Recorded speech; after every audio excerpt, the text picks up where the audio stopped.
Lama Fâché, la chaîne cumulant aujourd'hui plus de 3 millions d'abonnés, est sujette à énormément de polémiques. Concours truqués, top sur des sujets avec de fausses informations volées sur des chaînes américaines, elle fut la cible d'énormément d'autres youtubeurs, particulièrement grâce à son identité cachée qu'elle promit de dévoiler en arrivant aux millions, incitant les gens à s'abonner par curiosité malsaine. Énormément de vidéastes ont mené l'enquête trouvant des pistes intéressantes sur son identité, certaines loufoques, d'autres vraiment crédibles. Comme le jeune youtubeur Minilou96 qui a disparu de la plateforme à peine une demi-heure après avoir posté une vidéo disant avoir trouvé l'identité de la personne derrière le compte de Lama Fâché. Cette chaîne fut supprimée dans l'heure étant donné le peu de visibilité du garçon. La vidéo n'a eu le temps de cumuler que 3 vues. Alors pourquoi la vidéo suscita-t-elle l'intérêt de la chaîne aux millions d'abonnés, au point où elle ressentit le besoin de supprimer cette vidéo là où les autres ne l'ont pas été? Nous avons tenté de retrouver le propriétaire de la chaîne Minilou96, malheureusement, Google a supprimé toute trace permettant de retrouver cet utilisateur et donc de savoir le fin mot. Mais nous avons finalement réussi à trouver un autre jeune youtubeur disant avoir fait une vidéo fit avec Minilou96 et donc connaissant son identité. Voici son témoignage des plus troublants. Après la suppression soudaine de sa chaîne, je suis passé chez lui. Étrangement, personne ne répondait. Des semaines plus tard, on ne l'avait toujours pas revu au collège, et on a commencé à se poser des questions. Des hommes sont venus vider son casier à l'école et nous ont dit qu'il avait déménagé. Je ne sais toujours pas ce qu'il est devenu.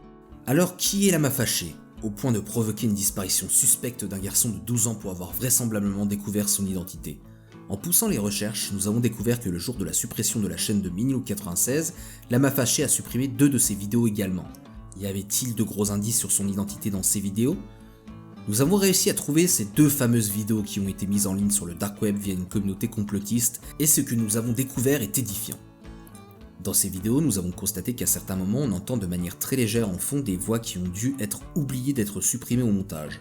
Signal très faible, mais grâce à un simple logiciel de montage audio et en augmentant le son, on entend très distinctement une conversation. Excusez-moi, je vous rapporte les dossiers sur la dernière manifestation. Chut, Christine est en train d'enregistrer un podcast. Sur la seconde vidéo, par le même procédé, on entend cette fois-ci distinctement un nom complet. Et la surprise fut la plus totale, même pour nous. En effet, grâce à cet enregistrement, nous pouvons affirmer que la personne cachée derrière la chaîne Lama Fâché n'est nulle autre que Christine Boutin. Alors pourquoi conserver l'anonymat autour de cette chaîne? Très simplement parce que le monde politique a compris que YouTube était une véritable mine d'or.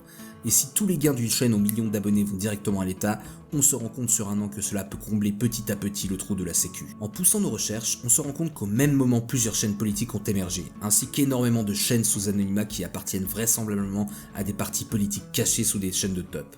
Mais au vu du succès de la chaîne, Christine Boutin prit finalement la décision de quitter le monde politique en 2017 pour se consacrer entièrement à sa chaîne. Quant à la disparition de Minilou96, le mystère reste complet, étant donné que Christine nie en bloc connaître l'existence de cette personne. N'oublie pas de t'abonner pour suivre toute l'actualité et partage cette vidéo pour soutenir l'Infox.